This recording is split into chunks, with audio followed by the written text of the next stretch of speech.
Welcome everybody to the Water Zone meeting for Monday the 6th of July. It has been some time since we've been here. I think early March was the last time we had the ability to all meet in person. I'm going to skip on the karakia because we have Arapata away. So I'd just like to again welcome you all to this meeting. We have to put up with this annoying background hum. It's part of the COVID regulations that all public meetings are recorded. So we just have to work through with that. So if I can request any committee members when you're speaking to make sure you use your mics, please. Alrighty, I'll move straight to 1.2, which is apologies.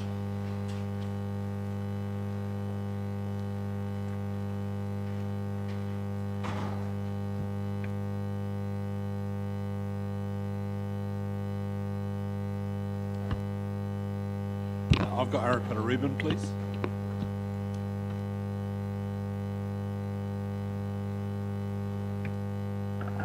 Sorry, I demand is just an apology. I'll have to leave at 5 if we're still going then today. Sorry. Okay, so we've got Arapata Reuben. I'll add to that. We have Wendy, Erin, and Sandra have all submitted their apologies. Could I have a mover, please? Cam, thank you. Seconder. John. All those in favour? Lovely. Righto. Cam, I think we'll just do a quick whip around the room. If you could just lead off on the introductions, please. Sure, yeah, Cameron Innocent, Deputy Chair for the Zone Committee and Community Member.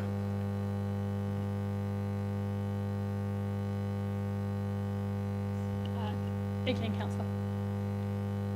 Judith Roper-Lindsay, Community Member. John Cook, Ngāi Tuhuriri, Ruranga Rep. Carolyn Latham, Community Member. David Ashby, Community Member.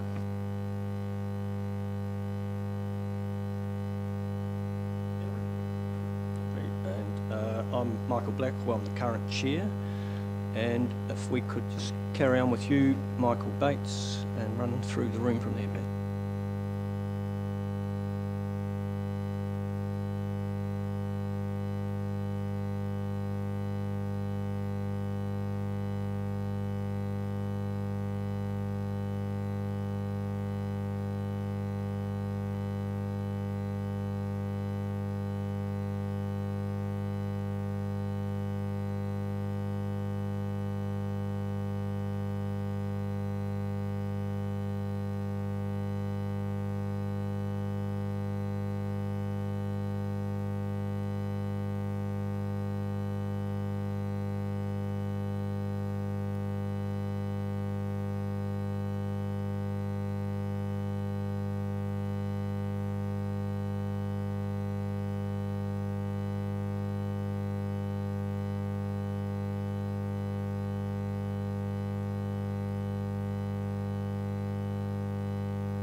Thank you all for that.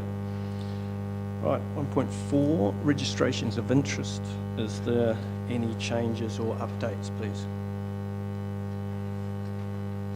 Oh, Corker. Item 2, opportunity for the public to speak. Do we have any members of the public? Michael.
So,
So Michael, Sophie's got a presentation shortly on the Kaipa Lake, so that will answer possibly some of your questions, Linda.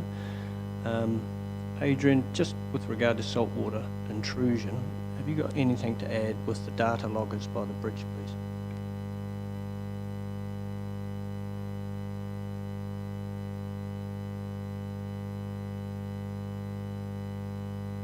The short answer is we've got a logger in the Kaipoi River, and we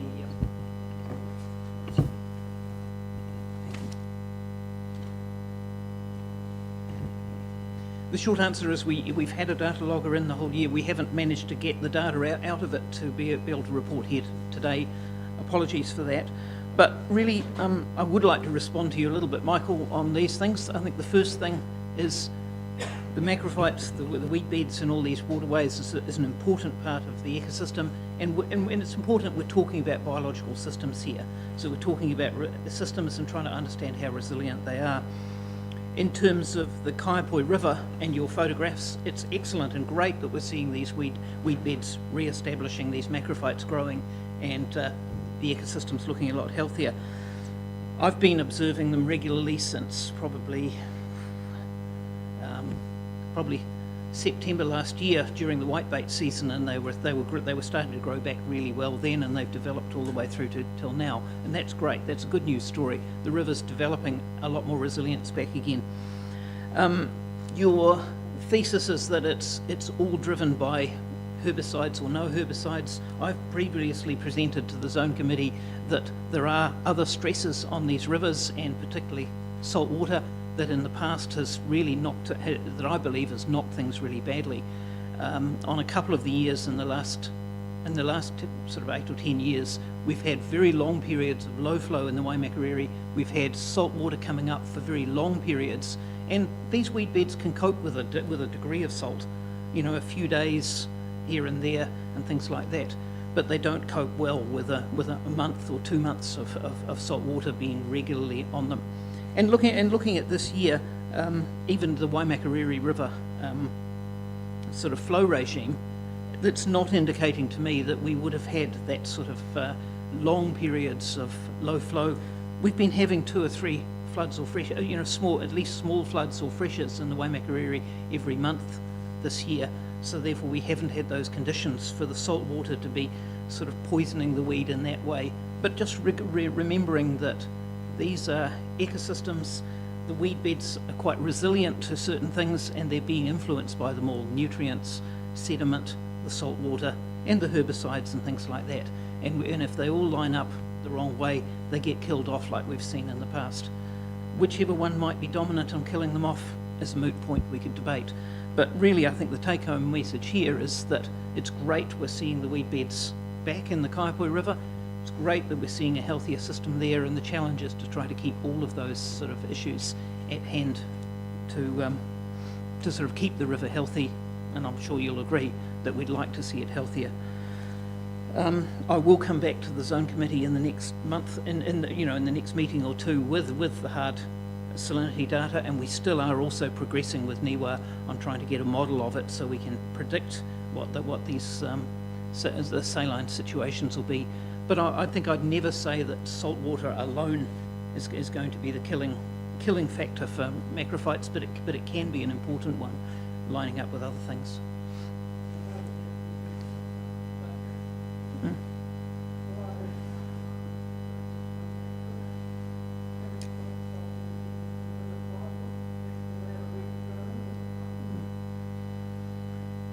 The Cam River floodgates. That's an issue I know you've had, different meetings have had Brian McIndoe, who was the flood engineer. He retired just before COVID, and Fred Brooks has taken over from him, and I'm assuming we're going to come back to this committee and talk about that at some stage. We certainly gave a commitment to scope those issues and have a look at it some more, but it is a major undertaking to both modify the floodgates to make them electronic, but also they're consented as a peak flood piece of infrastructure, not as a tide gate sort of infrastructure. So we are scoping it, but it's not a fact matter of just carrying out that modification overnight. It would need quite a detailed consenting and approval process with and including different people's views, because they are there, operated maybe 2 to 5% of the time for critical floods in the Waimakariri River to protect against that. They're not there as a tide gate at the moment, and we are working on that.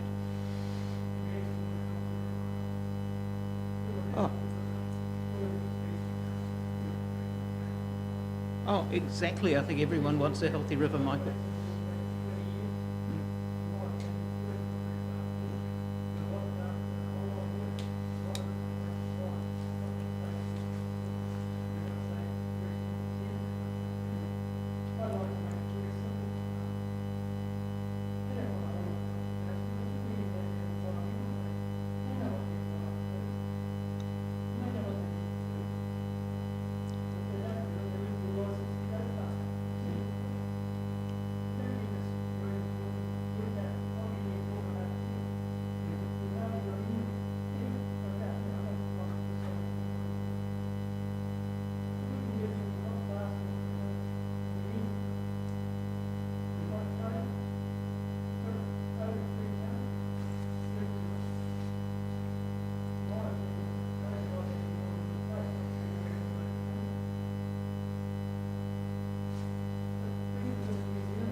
No, you're right, Mike. Thank you for those comments.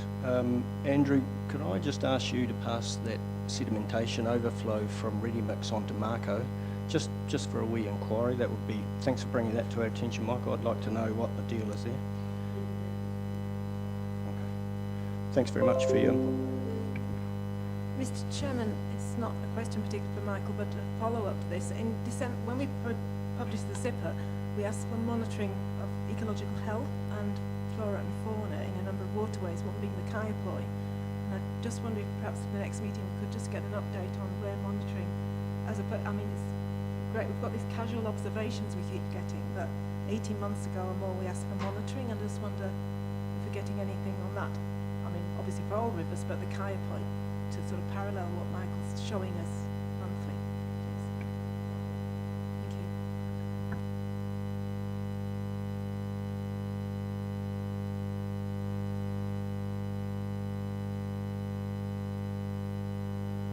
Rightio, item 3, which is the Kaiapoi Lakes update. Sophie, look, you happen to be right there. Okay.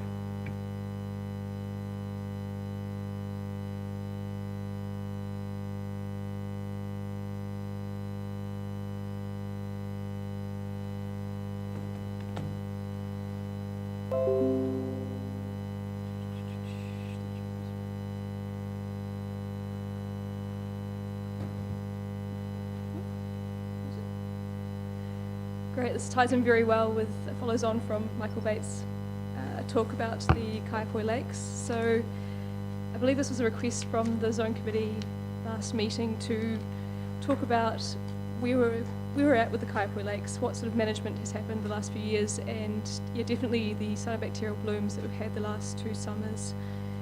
So we've got Adrian Meredith here as well, who has a longer history with me than on the Kaiapoi Lakes, and so he can definitely answer a lot of background. But just to locate where we are talking about, this is the main road north in Kaiapoi, and the 2 lakes with the red dots are WDC managed, so our green space team look after the park area around, open to the public.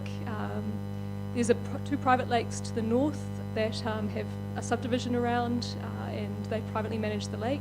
I'll refer to that later. And you can just see to the northwest an area that has willows. That's an undeveloped WDC lake that has no public access, but has a bit more shade. So I'll refer to that too. Did you want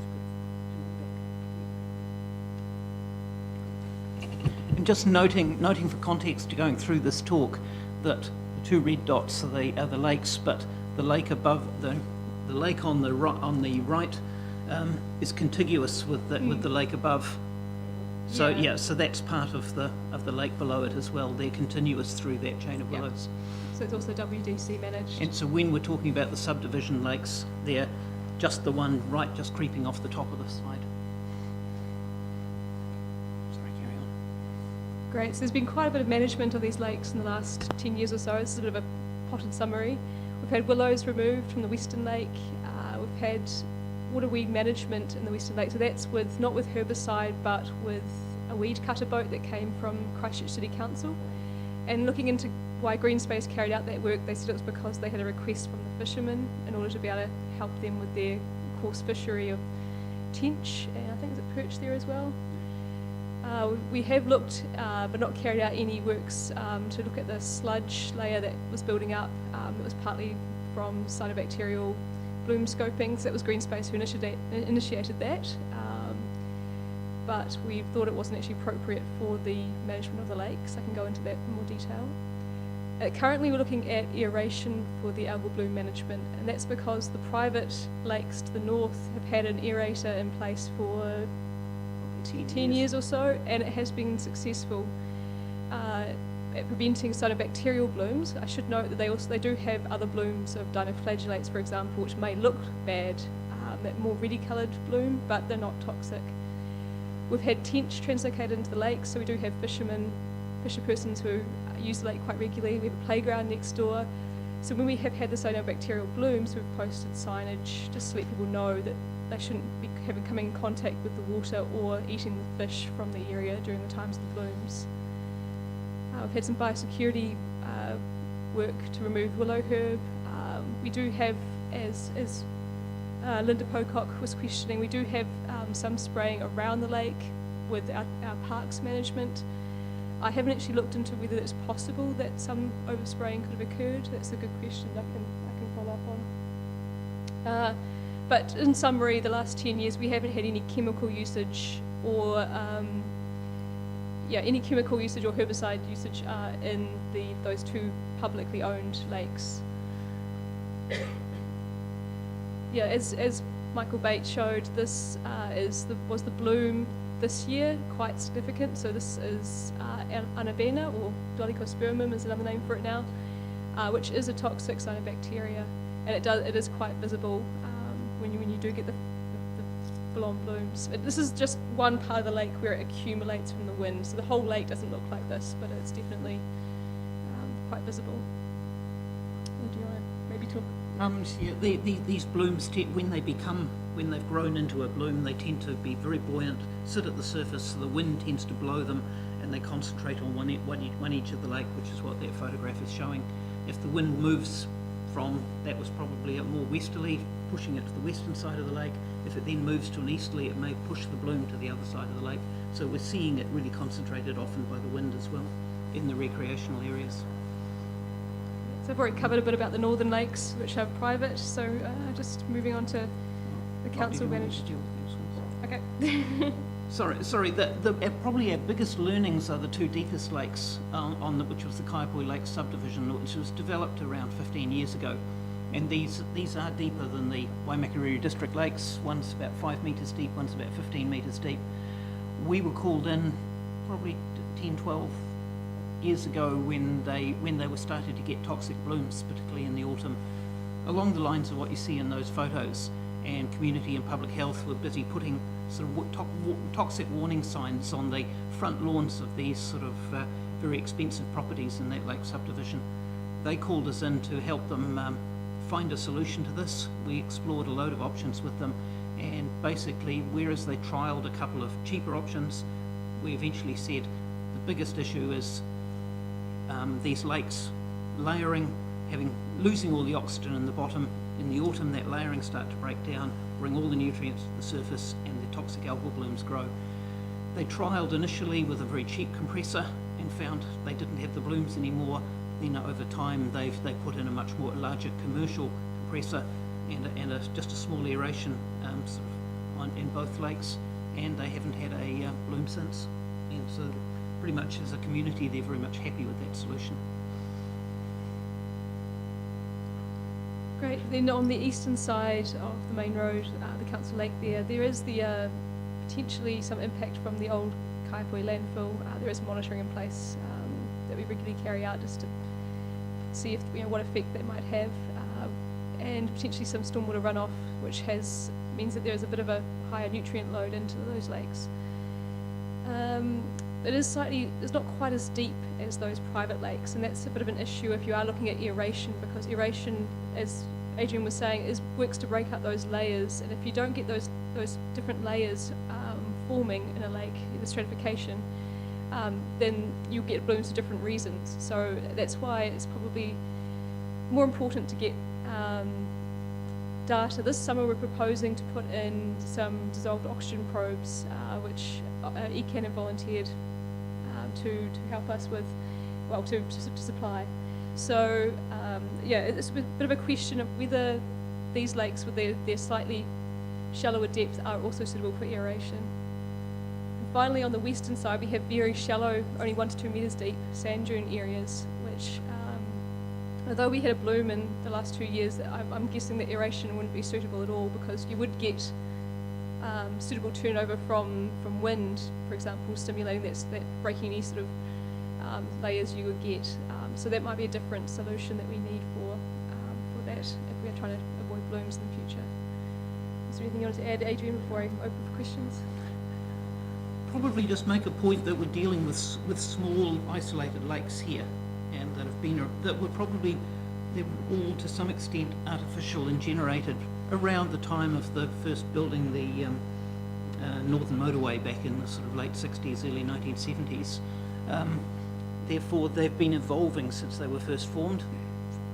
generally none of them have a sort of outlet stream or anything like that, so they're self-contained.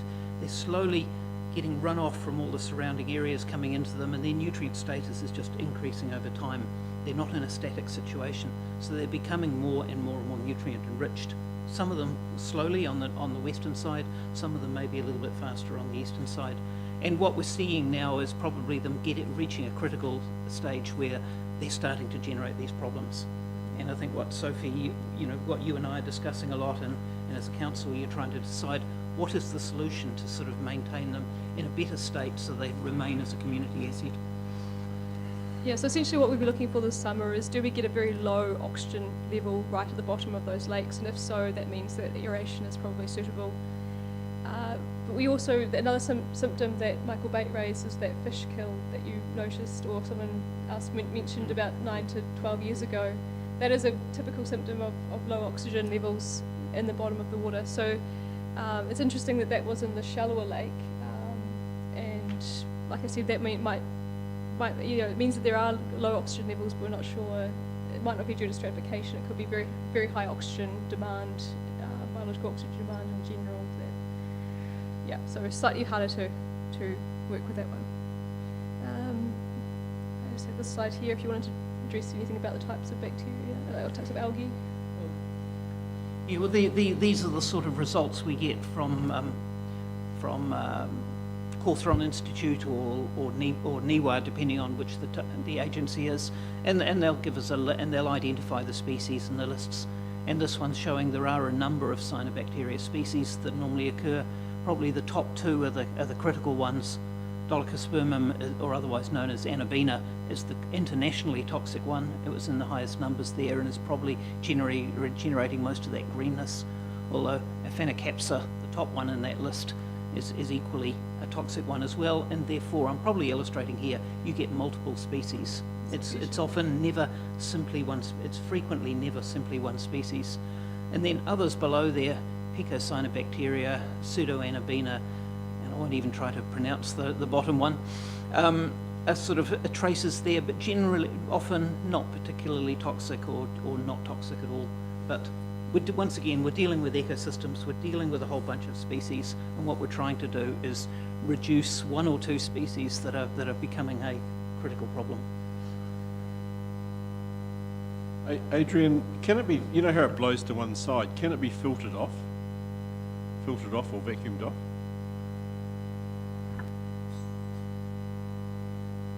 Probably the short answer is yes, it could be, but I don't think it's generally prevention is better than treating a symptom like that.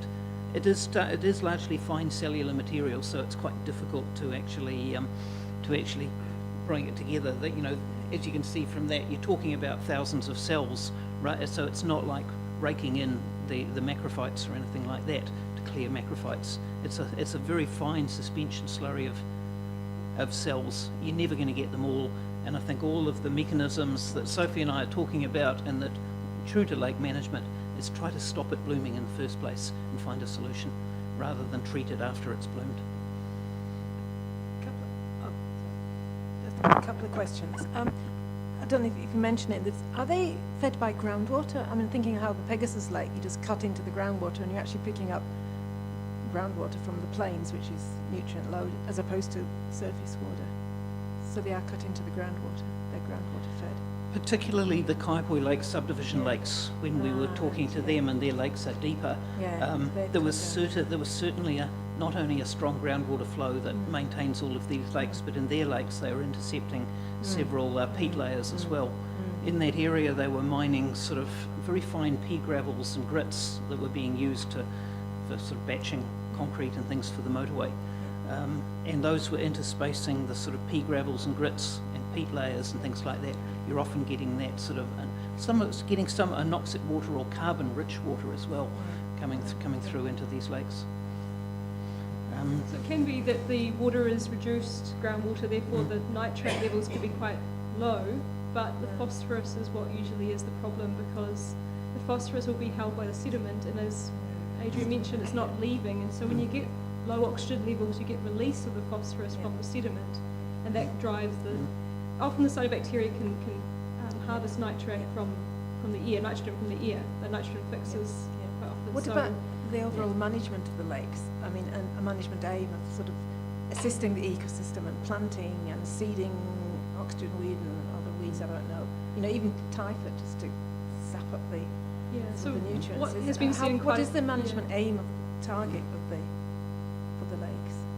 Yeah, so ideally weed cover would prevent algal blooms, but you get that lake flipping where the algal blooms prevent the weed growth, and so it could be that it looks like the weeds have been sprayed, but actually it's because the algae are shading them out, and that's when you get lakes that become algae dominated rather than macrophyte dominated. That's definitely something we're trying to avoid. But I'm just thinking, what do you want the lake? What does the council want the lakes to look like? Do you want them to be surrounded by tall, emergent, macrophytes and tall emergent vegetation? Is there going to be any plans for planting trees to get shading? You know, just what's the ecological target aim for the lakes, as opposed to park plant around it? I mean, the lakes are big enough that you'll never shade enough to. There will always be quite an open area that will be. But what is the aim? Yeah, Is there an aim? Sorry, I think Very good question, where I'm Judith. going. And I think these are recreational lakes on the edge of Kaiapoi with a subdivision growing around them. And I think they're managed as a district council asset to maximise human use of them. They're a park, and so I don't think we want. I'm probably putting words in your mouth, Sophie, but I don't think you're wanting to stop people getting to the edge of the water and seeing out to them. So yeah, I think there should be a clear management objective of good access points, open water. It already is it has been promoted for a long time as a coarse fishing asset, for better or worse, depending on what, and it's quite a good, important local to regional asset in that sense. There's not many other opportunities. But maybe backtracking to your other answer is that lakes are healthiest when they have macrophytes right across their bed. And I'm right with Michael on that point. That's an objective, because it basically condenses, it traps the sediment, stops the nutrients recycling off the bed. So the real objective, we don't want to be harvesting all those macrophytes out of there and having a muddy bed, because that's how we get sick lakes to begin with. And so we're trying to maximise macrophytes across the bed, and then we're trying to maximise human use values, particularly in terms of the margins. And I think that's why, to get all of those, we may need to, we've been talking about interventions such as aeration and things like that, because I think the lakes are getting to the stage where they cannot fix themselves and develop a resilient, healthy system without some intervention, because they're isolated, because they don't have an outlet. We can't increase the flow of water flushing through them and things like that. And that's why some monitoring to verify what the issue is, and probably heading towards a solution, is probably the way forward. Does that answer your question to some extent? Yes, I think so. I mean, I guess I'm looking for something that's going to manage them as a system and not just pick off one or two symptoms of. It's a resilient system, and we sort of. And if that has to include a pump, to keep the oxygen flowing, then that's part of the resilient system. That's fine. And we found that we tried adding some sort of phosphorus locking chemicals to the bed of the Kaiapoi Lake subdivisions. We were looking at some more natural solutions of sort of barley straw extracts and things like that they wanted to go, that the Kaiapoi Lake subdivision wanted to go down first. They tried those, but they made no difference.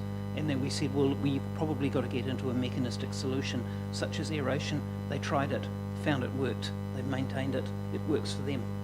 And I suspect it's probably one of the only real solutions for these lakes, but we've got to look at all the options and how it works as a system first.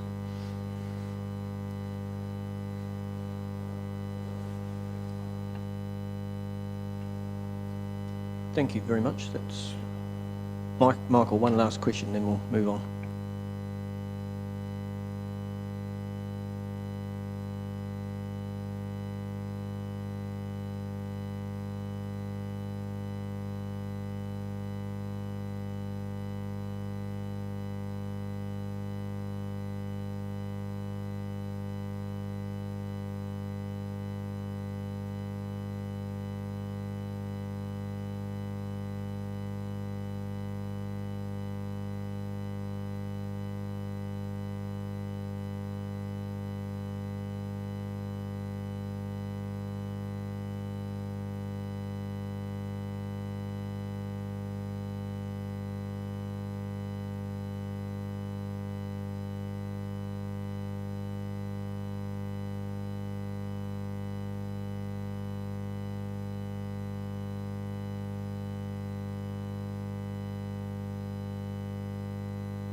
Okay, thank you, Michael. Adrian, thank you. Sophie, if you want to stay there, because I think we're going to carry on with you shortly. So I have a recommendation that this Water Zone Committee receive this update for our information. Can I have a mover and a seconder, please? Judith? Yep. Sorry. Oh. Thank you. All those in favour? Yep, thanks. Right, item 4, which is the Ashley Rakahura Coastal Streams update with Sophie, Allen and Murray. I think are you there too?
Yeah, these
Any questions on that, or we move on?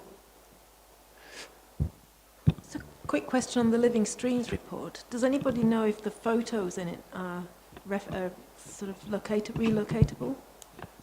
I mean, sorry, the position of the photographs in the Living Streams report. You were so much younger than Adrian. Well, I wasn't looking into. I mean, presumably, the originals are somewhere on file. Do you think possibly they might be? They're just a very good baseline. Yeah.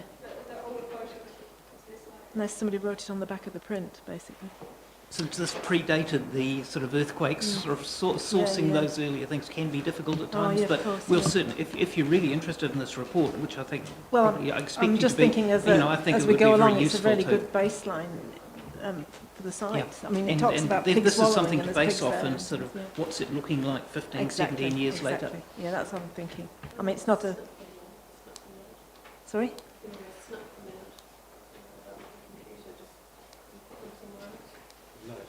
No, I mean, actually, where was the photo taken? Sorry, yes. Yeah. GRF, that's the... Thank you. Yeah. Just so you can go and look at it now. Sorry, that's what I meant. Yeah, thank you. Yeah, it is something to look at in the sense of maybe a motivation for you thinking too, Judith, like the QE2 covenants, isn't it? They set up very good tracing from points, so you've got a baseline, I guess, to reference in terms of change over time. So, yeah, we might follow up with the other contributors to that work. Moving on, this is that fantastic floodplain map, which again, we've got a large AO size one that we used for the meeting back in October, but just to give the committee a reference, I think everyone that's seen it has realised it's a pretty primary reference for giving an idea of the geomorphology of the area. So it's a pretty powerful map. So actually, if Sophie clicks through the next one for the people at the back of the room, you'll get a slightly better view of it. So it gives, I guess, a real feel for, and Adrian or Sophie may want to speak to that in terms of just the geomorphology, topography of the area that makes this quite a unique part of the district. You know, this when I first found this floodplain geomorphology map, it really reinforced a lot of the sort of conceptual ideas I had of the system, particularly down on this coast. It's showing these parallel sand dune systems and the wetlands between and things like that, and it really illustrates how unique this area is, why it's like it is and what it probably was historically.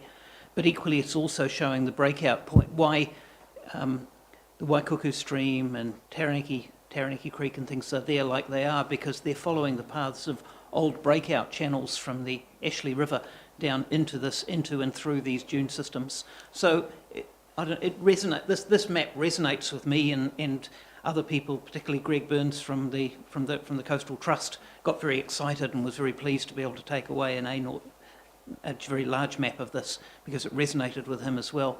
So for those people that really like maps and that like these systems, you know, this is a great map for probably explaining why this environment we're trying to manage is like it is. Thanks, Adrian. The next map was reflective of a bit of work that Anna Veltman from the Zone Delivery team at Environment Canterbury put in, just to give the committee a bit of a feel for the number of properties we're talking about and a sense of scale of them in this subcatchment area. So you'll see from that slide that the light green, and we can go to the next slides larger, but the light green are the 5 properties in this area that, and you can see them relative to the waterways better on this slide. And the pink ones are ones that are likely to need farm land use consents. So the green ones do need and have, I think, land use consents. So it just gives a sense of, and it's something we touched on earlier in terms of who we're talking to. It gives a sense of scale relative to waterways. So that was a wee bit of Anna's work over lockdown, just to pull that map together as a reference. Sorry, Murray, can I just ask, is that, so that's the current status That's now. land use consents? Right? Yep. So, yep. So that's as it stands as at present. Can I ask, you may not be able to answer this, but the pink farms, so the maybes, what are they needing to be consented on? Is that irrigation or is that wintering? Or is there someone that might You're know? right that I don't know. I couldn't answer that with any confidence. I don't know. I could look at Andrew, but Andrew's probably rightly shaking as well. Well, yeah, Anna could answer that question. The next map is really just another reference for the committee that reinforces kind of what we've talked about across the workshop and in this meeting today too, in terms of where the last map was now. This is the proposed coastal protection zone, and that's probably an important word, and that obviously relates to Plan Change 7. That's what's gone through. Not necessarily defined in that way by this committee, but it's the way it's gone through to the hearing, and we wait and see what comes of that. But again, it just shows that if you look at the wider Saltwater Creek catchment, as Carolyn was touching on earlier today, and this coastal streams sub-catchment, it's all within that proposed. So it defines another layer, I guess, of what we're looking at potentially over time. Sort of, Cam, I think that this slide answers your question, is that within these coastal protection zones, when it's a farms beyond a certain size, it triggers needing a consent to farm. Great. The next resource that I've handed out to the committee is some of the committee members will no doubt have this in their files from the zipper development phase, but one of the things that is a tremendous resource in the same way as the Maha Nui iwi management plans, which I think cover from the Waiau through to the Waihora, I think, off the top of my head. It's written in, or printed and published in 2013. So there's also a chapter on the waimakariri as well, and I might talk to Arapata about, it would be great actually to get you at least an online copy of the whole thing, but there's the Wai Māori chapter would be another good one to include for the committee as well, so I might do another version of referencing that for you, but I've just given you the Rakahuri section at this stage because again it's a fairly foundational resource for us in terms of looking at Ngāi Tuhuriri values, and an enormous amount of work was obviously put in at the time that the iwi management plan was put together. So that's the most relevant section, if you like, of that larger work.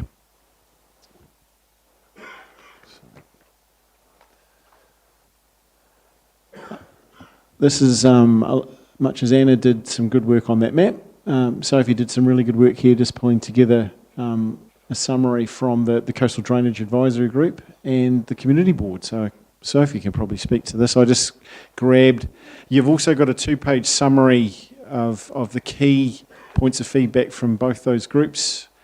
And you notice it's the smallest of the things I gave you, but that was just a wee flavour that Sophie can probably update you on. Yeah, so this is a summary of a summary. So hopefully the document that Murray's provided has the full summary, which gives a bit more flavour to. There are quite a few different issues, but the main one, of course, with the Drainage Advisory Group is the drainage issues.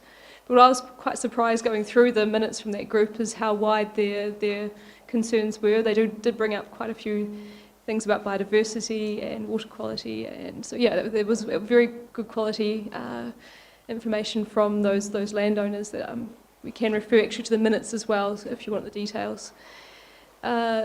Yeah, so there were concerns about Lake Pegasus with the algal blooms, very similar to the Kaiapoi Lakes. There's been blooms there with the same species, same algal species, and that same conflict of people not wanting those weeds in the lake for model yachts to be able to use it or for recreational use, but also people wanting the weeds for the health of the lake. So very similar to Kaiapoi Lakes. And Sophie, before we move off Pegasus, Lake. It's probably just worth a bit of an update for the zone committee on where things are at with the Pegasus Lake. So it's changed hands a few times, as the town has. So originally it was Infinity Group owned the Pegasus development, which included the lake. Infinity ended up in the hands of Todd's, who have relatively recently sold it to another private equity, Templeton Group. So all through that probably hasn't helped in terms of advancing the issues with the lake.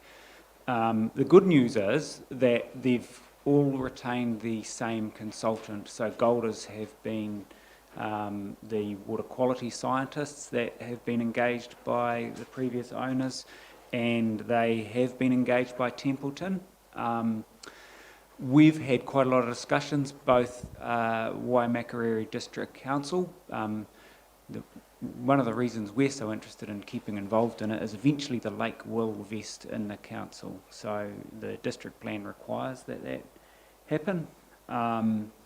And so we've been quite active, and I've actually been talking to Templeton this morning, as recently as that, and they are going to be meeting with our chief executive and mayor later this week, and we've been pressing pretty hard to get discussions underway regarding what's going to happen about trying to improve the water quality. So there's a couple of key issues, as Sophie pointed out. So there's persistent stratification in the lake, so very similar to that diagram that was shown for the Kaiapoi Lakes, that the work that's been done over the years has shown that definitely is an issue in Pegasus Lake. And there's also been the toxic algal blooms, and we've just been through the longest and most persistent bloom to date. It started earlier than it has before. I think it even started before Christmas. And it's only just, must only be about a month ago or so that was actually given the all clear, which, now, that means it's not complying with a couple of consent conditions. So there's consent conditions for the lake that refer to not allowing it to stratify, and the other one is to not have the persistent and recurrent toxic algal blooms. So it's having both of those. I know Environment Canterbury have taken some enforcement action against the owners, including fining them. So look, we're just in, we're really at the stage where we're very keen and we're pushing pretty hard to try and get some kind of action, so that if there's going to be either any trials or anything carried out, that's put in place in advance of the summer. And the sorts of things are exactly the types of things that were shown for the Kaiapoi Lakes, where potentially aeration could be put in place. The main purpose for actually doing that wouldn't be necessarily to oxygenate it, because Pegasus Lake is fortunate that it's quite open to wind, and it does tend to get oxygenated by the natural wind. But it's more to try and remove that stratification just by turning the water over. And we believe that'll help in terms of stopping the stratification, and also trying to prohibit those toxic algal blooms. So we've got a Pegasus Residents Association meeting that council's been invited to on Wednesday night, and there's no doubt that'll be a topic of conversation, and a lot of the questions that have come in have been, there's a whole pile of things. It's all around roads and traffic as well as community facilities, but a lot of the feedback is around the lake. Just the other thing is, the lake, it's always important to remember, it was never intended for primary contact recreation. So the original consent was issued for secondary recreation, which is just things like boating and kayaking, never for swimming. But unfortunately, a lot of the marketing and early days gave that perception, and it was actually really, when it was a very new water body, it was great. It was a great swimming facility, but it is where it is now, and I just want to really assure you that Environment Canterbury staff and Waimakariri District Council staff are working very actively, and we really want to cooperate with the new owners. We've actually got, so I talked about Golders.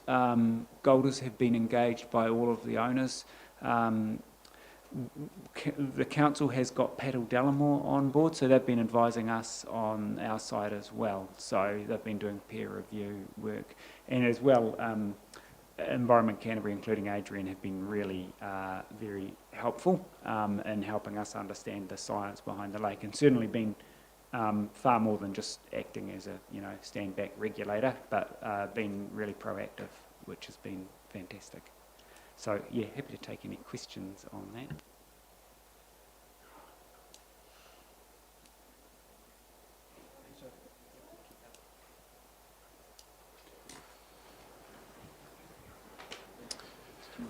Yeah.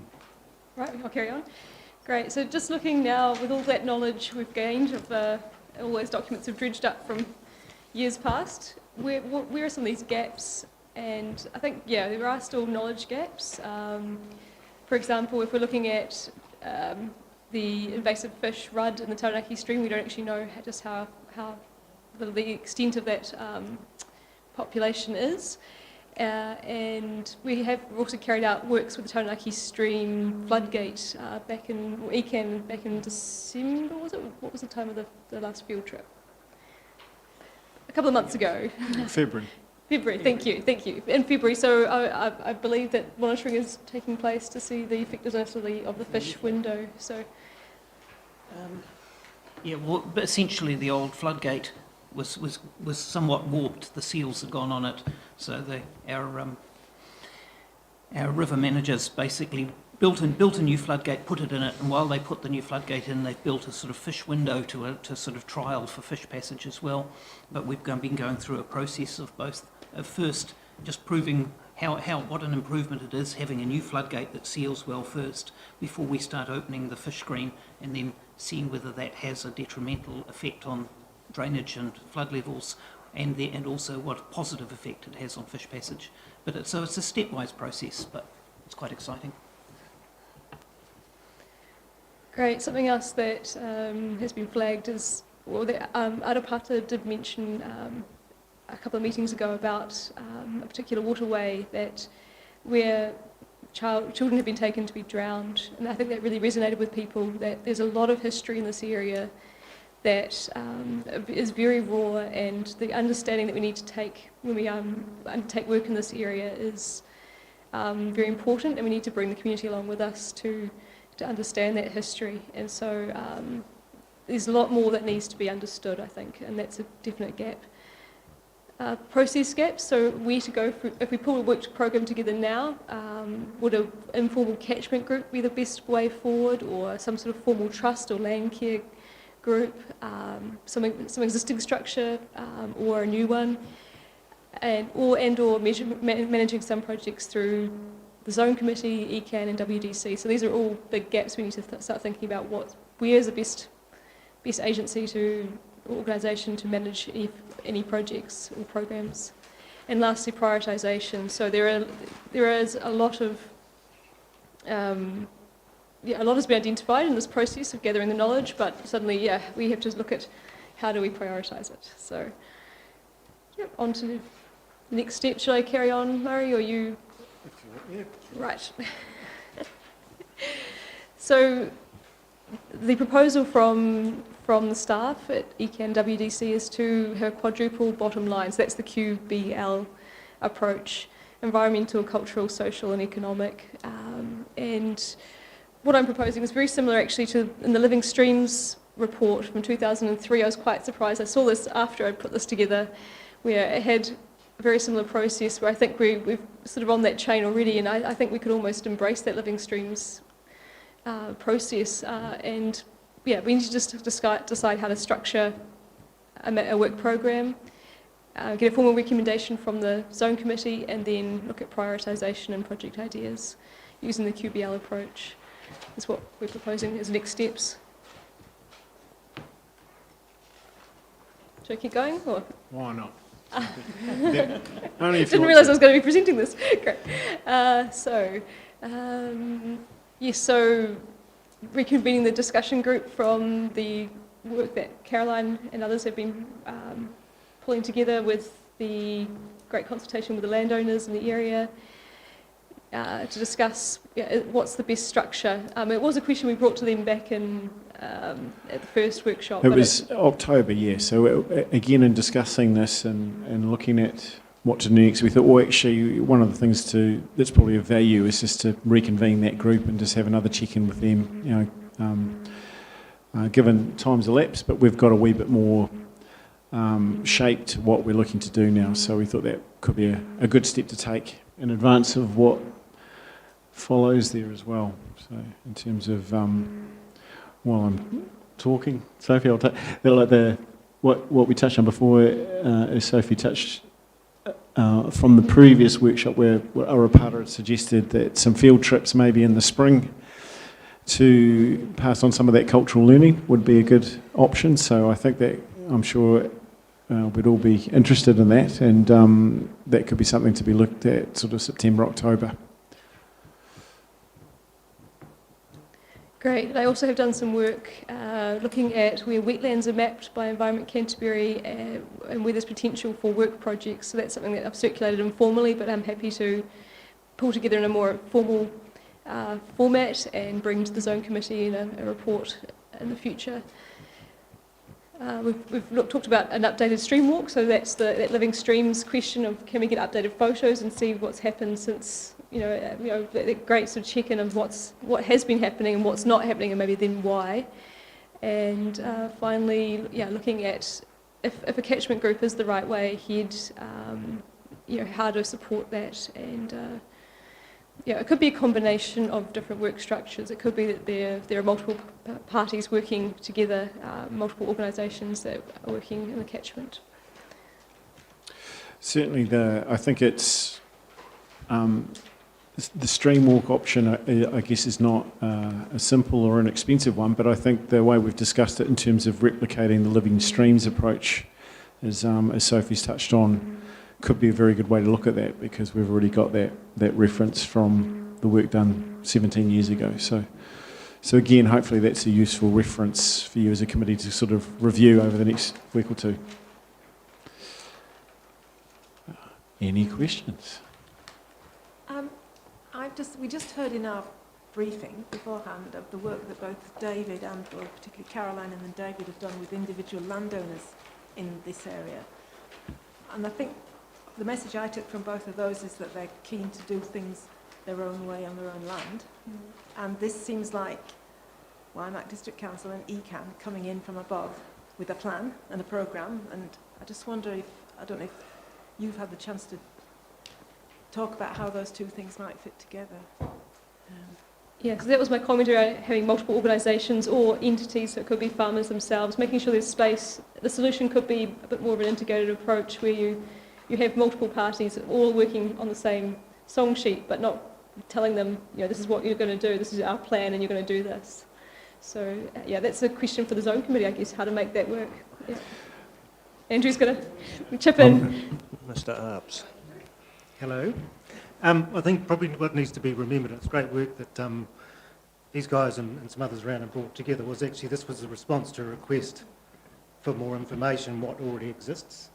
Going back a step from that was, which still hasn't really been answered, what is a catchment-based approach? Which my understanding certainly is that the successful ones, when you look across New Zealand or internationally, the successful ones are informed, but from the grassroots up, which is lining up with what you're saying. So that's probably, I suggest, where this discussion needs to lead to, is how do we have a program that actually takes this information and feeds it through, but doesn't feel like basically you're dumping it on people, but brings it through. One of the reasons for suggesting we reconvene with that group, we met informally back in October last year, of community boards and local landowners drainage advisory group, is to achieve exactly that it keeps it kind of inclusive and with some direction in terms of what people are prepared to support. So one of the things that I recall from that conversation was that in terms of what we've got there, that maybe a trust or something was set up, and I think several people said, don't worry about that. Actually, the zone committee can play a role of being a hub of the wheel, and they can take a lot of time and effort to set up, and our preference at this stage would be not to do that. That wasn't saying no to catchment groups, but saying maybe not to a formal structure. So again, I think that's the value of just going back and checking back in with that group as we go periodically. Is there a risk, I guess, we've got a lot of reports here, and to sort of prevent a continual cycle of just updating of reports and more action groups, and we try and start a catchment management group and it gets too big, and we try and build something that's perfect from day one, and it kind of takes too long, and then we have to update all the reports again. I mean, is it a case of starting with, like what Carolyn's done with particular groups, and just when you've got an immediate issue or immediate problem, which is where a lot of these catchment management groups start with, it's pretty, generally it's a pretty obvious problem that brings people together to start with, and work on that, and then build it up into something bigger. A little bit like what the zone committee started with. We started off with some very specific problems, and now branching out into a lot more. So I don't know whether it's just feedback as part of the process, that instead of trying to get everyone into the room and work out what the formal structure is and what are the activities and who's going to be responsible for what, that it's a case of, well, what are the, we've got a range of immediate actions or issues already identified here, and I'm sure most of them still exist, around assigning some responsibility with the councils, with zone committees, with particularly farmers in their local areas, that instead of everyone trying to wrap their head around every issue that's there, that we just do what we can, and hopefully, it'd be great if it did evolve into something that was sort of grand and overarching, but to start with that, I think it's just going to take too long, too much resource, and there's just not going to be enough done early enough. Just an opinion.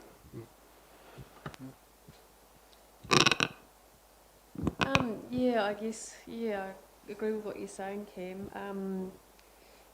I think there's probably room for a catchment group of the farmers there.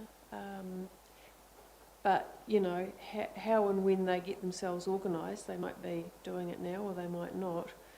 Either way, ECAN and WDC still need to be boxing on.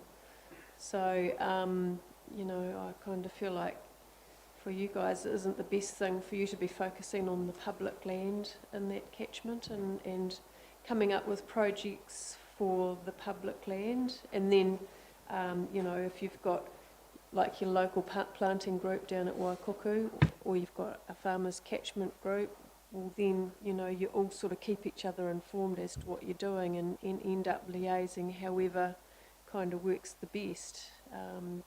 But everyone's got to get started, and like you're saying, Cam, it's perhaps not going to be from one point that they get started. So, it would be nice to be able to, I guess, if it would help get that Taranaki Waikuku lot organised and together, to be able to go to them and say, well, WDC, for example, are pressing on with projects on various bits of land in your catchment that they own.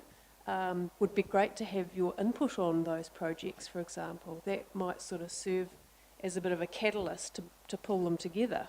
I don't know if that's a bit... Yeah, so just to go back to the workshop we had earlier about funding opportunities, I mean, now is definitely the time to enable, and if that's a catalyst that we can use to springboard work on private land in particular, then I think there's a good time to provide information and advice and help with funding applications potentially.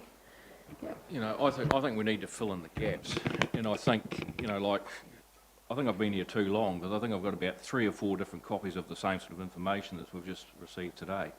And I think we need to fill in the gaps.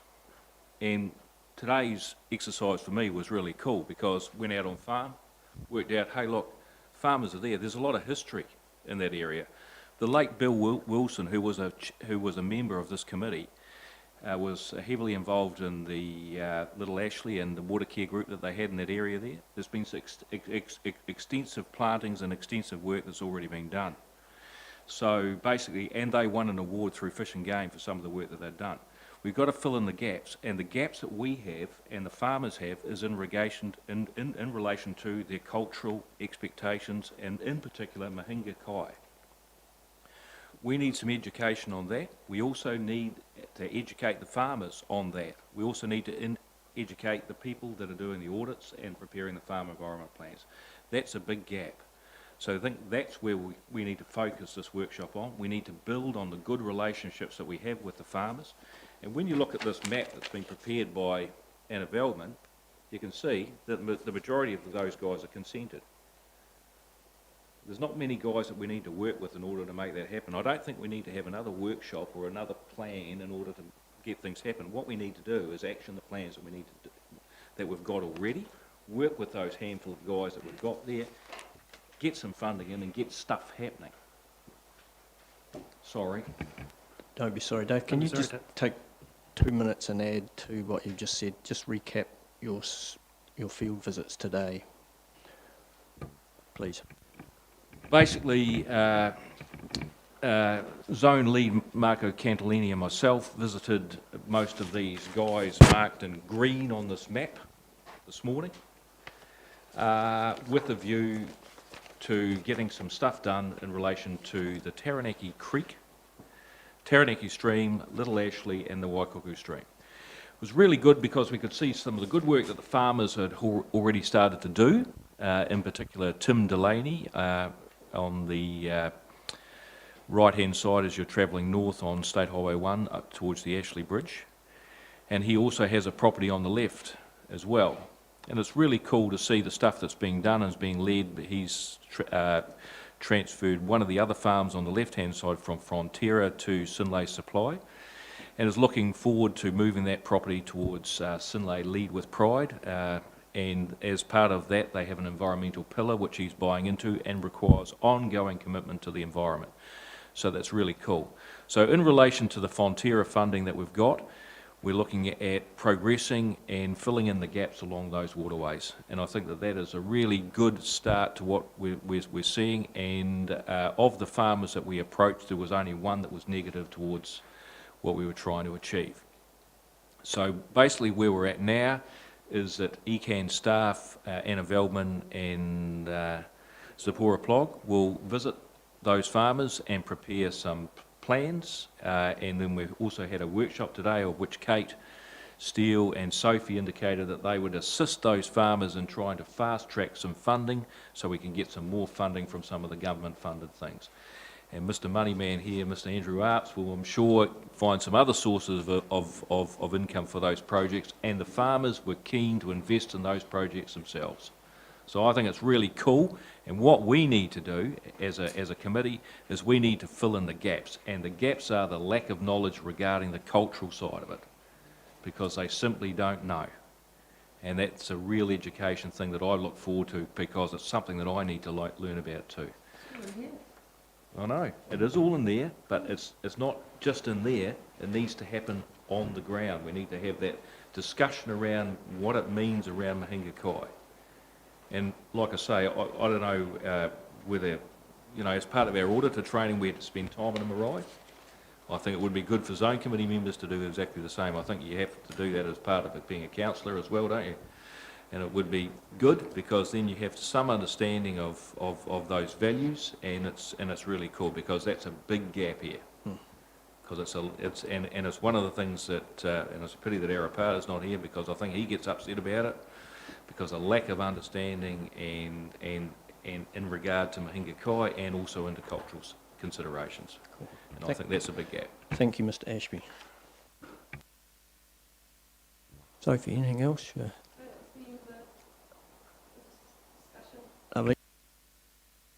Andrew, yeah, I'm just coming to Andrew, you've got 2 minutes. I'm just wondering if we perhaps take an action based on these points, and I'm sort of doing that on the fly, but essentially, yeah, Anna and Zip are doing that piece. Makarini will be involved in that as well, with those farmers, and we use those 5 odd landowners as, shall we say, the first steps towards what will become a catchment-based approach.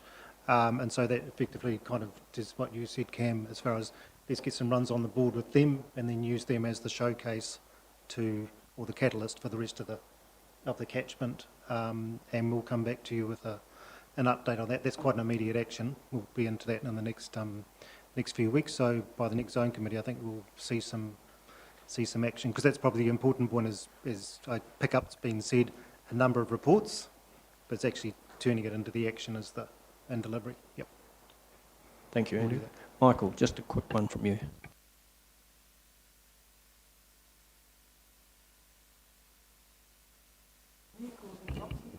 Sapore Creek. Got an algae bloom from October to March, every other day, brick red, running back out into the lagoon every tide, affecting all the shellfish. We've got floodgates that don't let fish go through. We need floodgates that actually open and shut. And you have a safety drop at the back. If it doesn't work, you can drop the safety drop down that will protect the people. We've got Lake Pegasus running into the bottom there, running down through all those things. The water's not up to standard. How come they got resource consent to dump it into our waterways? Private lake, shouldn't it be up to a certain standard before they're allowed to let it go? I know we can't flood houses out. We've got all these things. These are the things we've got to look at, find out the major ones and get them fixed. Planting along the edge, making it look pretty, that's nice, but it's not going to fix the problem.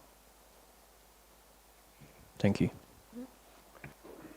Cam.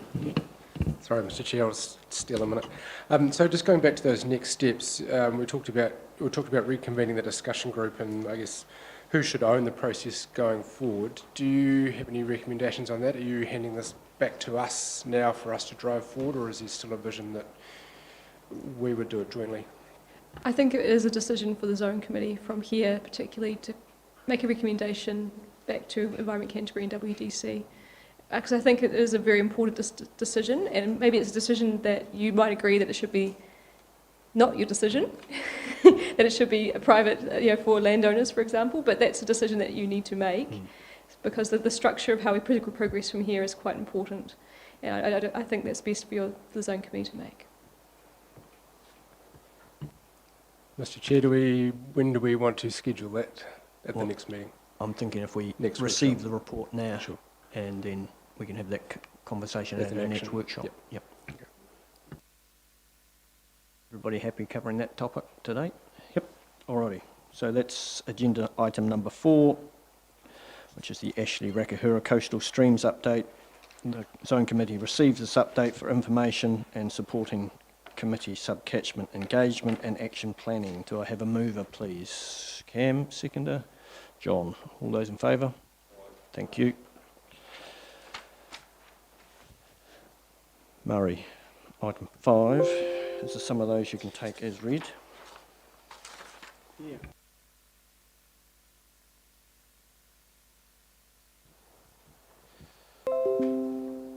Sorry, Michael, I've just got it on.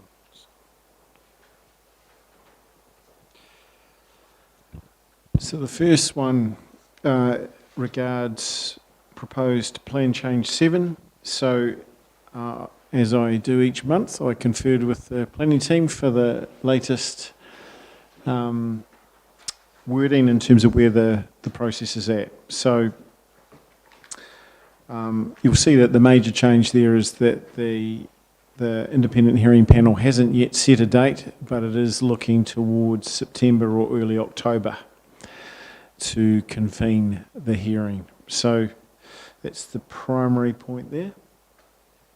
Just in regard to that, seeing that the chairman of the commissioners lives in Australia, what sort of likelihood of that actually happening in September, October? My understanding is that he's made it reasonably clear to the planning staff that they should make arrangements for him to either Microsoft Teams in or whatever.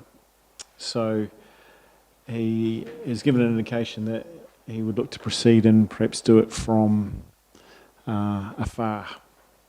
So the planning team, I think, have been charged with looking at how to make that viable, given the COVID realities.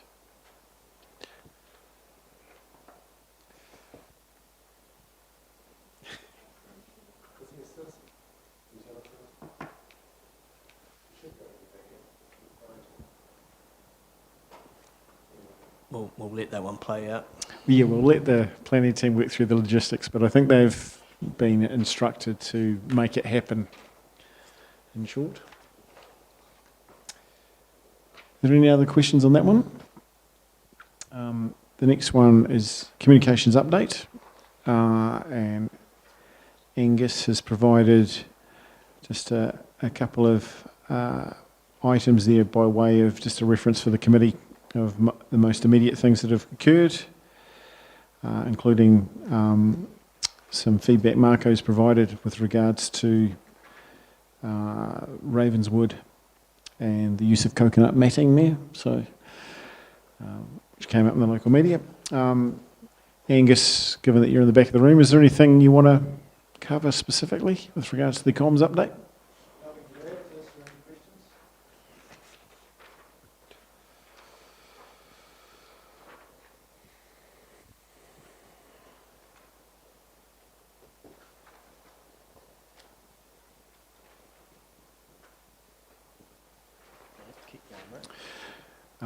The next item is with regards to increasing nitrate nitrogen trends in Christchurch wells. And Amber, who is in the back of the room, has provided agenda item 5.2, which actually gives a response. This was a question that Sandra asked at the previous meeting, and Amber has provided that memo, as you'll see on pages 14 and 15.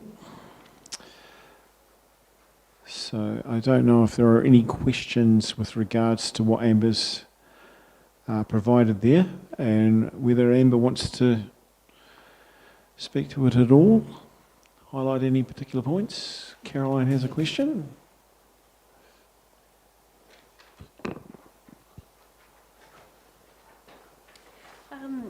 Thanks for that, Amber. I just had a query around the sampling that was done when the Zone Committee was working on its zipper.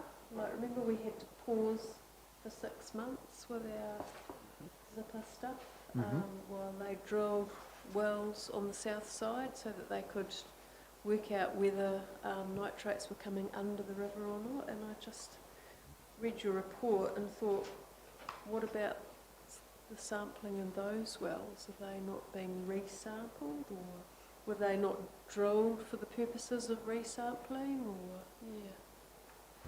Yeah, there are 3 locations now that have deep wells on 3 different levels, about 50 meters, 100 meters and 150 meters. 1 location north of the river and 2 locations south of the river. They have been installed in 2018. So they have not been included in this because they need to have a certain amount of samples to be included in trend analysis. Oh, okay. Yeah, so we have, so they are included now, and we are also looking into installing an even deeper bore, around 300 or 400 meters deep. Oh, yeah. So that will give you a lot better information. Yes, that's all. Adding up some more information around because I just felt investigation. Like this was a bit inconclusive, whereas I thought when we were talking about it all, we were, we had old Jason with his train, and it was heading on over to under the river, and it seemed a lot more certain that was occurring compared to what I heard here. So, because these samples basically are based on nitrate concentrations. Yeah. So on those alone, you can't really make a conclusion like that. So we have the modeling and then future monitoring as well. Cool, thank you. Yeah. Thanks, Amber. Thanks, Amber.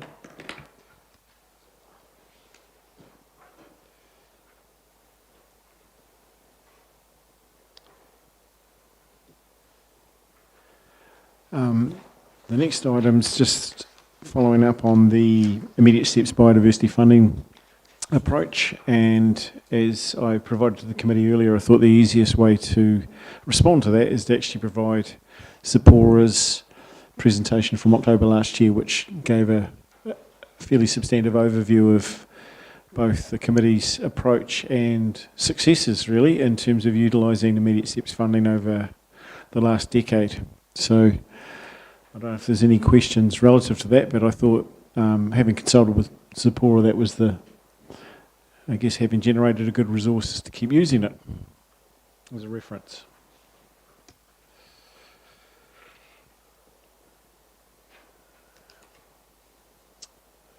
The other thing, if there's no questions on that, it's just the regional committee. I think Carolyn can add if there's any further breaking news, but it's set to meet this month. Is that right, for the first time since February? Well, it's still a bit uncertain at the moment, but possibly a workshop next Tuesday. Great. To be confirmed. Great. And the other thing that I've emailed through to the committee, and I have hard copies sitting back at the office. The one thing I didn't bring, the Zone Committee review June update and survey analysis report. So I've emailed you all that copy, which just gives you a bit of additional information in terms of those committee members across the region that had replied to the survey, what sort of questions, or how they fed back on those questions. So I've got a hard copy of that for you all if you'd like it. If you're happy with the online version, that's fine as well. So, and the final thing is the letter from Mr. Craig McIntosh that Michael received. So I've highlighted the questions that he's posed.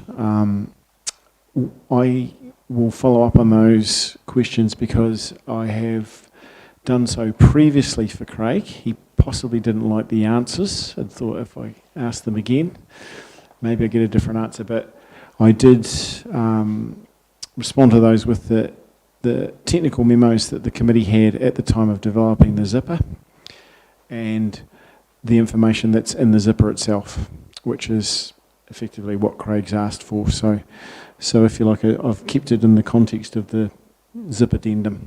But I will go back to Craig and just see if he'd like the same memos again or whether he wants further clarification. That's it. Any questions of Murray?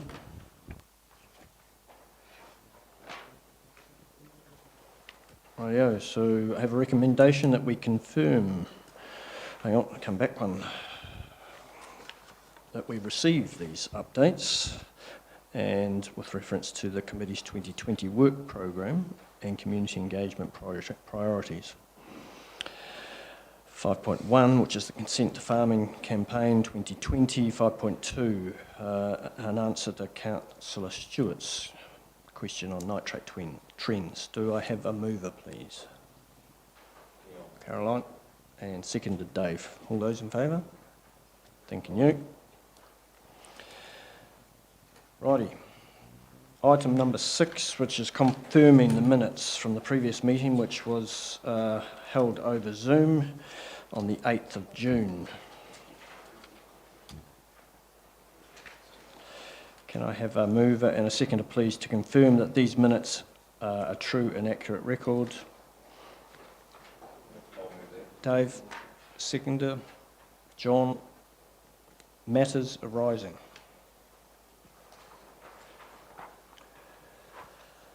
I have one here from Councillor Stewart. If she could add this correction, please. Page 18, paragraph 4 should read, Councillor Stewart inquired how ECAN could be dealing with the applications that did not strictly adhere to the immediate steps criteria. The word not is missing, please amend. If we could make that adjustment, that would be good. Any other matters? Corker. Item 7, general business.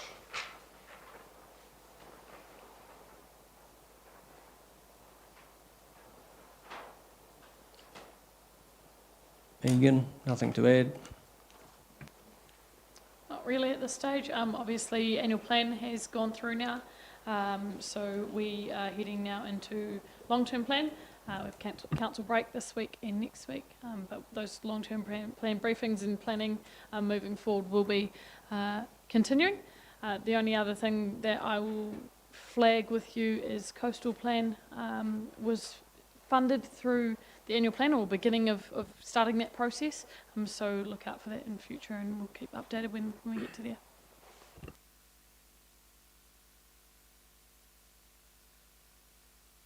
Mr. Henderson. Thank you, Mr. Blackwell. I understand that it is likely that we will see the NPS and NES for freshwater at some stage over July. Just wondering whether we could get an update as soon as ECAN is able on the implications of that document, just for our information. I'm looking at Angus at the back of the room, and I'm doing that with great enthusiasm because he generated, well, not only he, but there was a response on the day of that earlier announcement. So I assume that there will be similar energy put into a response very quickly as they did last time.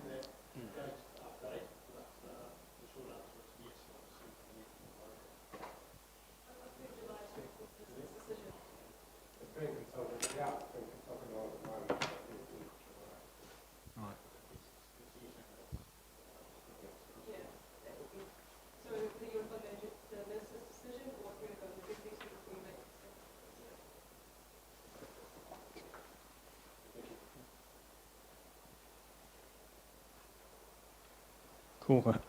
Michael, thank you for those photos. It was actually quite pleasing to see some nice photos for a change.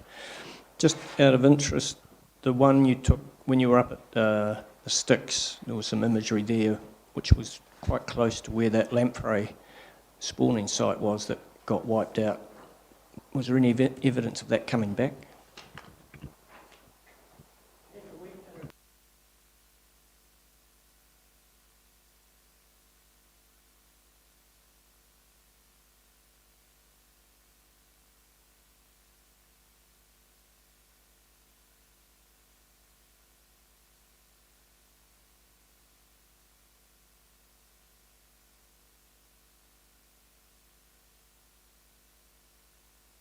Okay, thank you. I think we're almost there, ladies and gentlemen, unless there's anything else. I'd just like to cover a couple of points. There's a bit of history here, and it's interesting, Sophie, you bringing up, where are the gaps and what we're trying to do, because it's a frustrating process. When I first signed up to join the zone committee, I was talking to a local Rangiora person who happened to be involved in consulting with this report. And he was very disparaging because he said, don't waste your time. All you do is create reports, but you don't actually make any difference.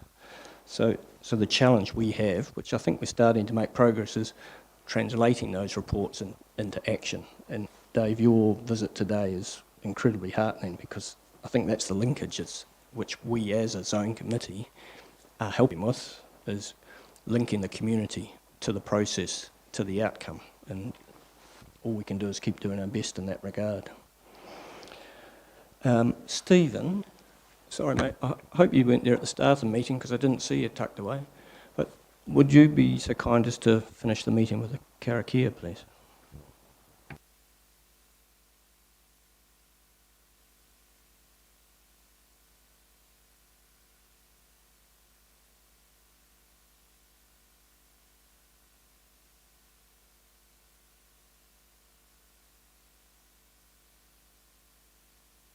Thank you very much. Alrighty, our next meeting is scheduled for the 3rd of August, which is quite fortuitous because it's my birthday, so I might have to shout. So, yeah. Alrighty, thank you all for your attendance.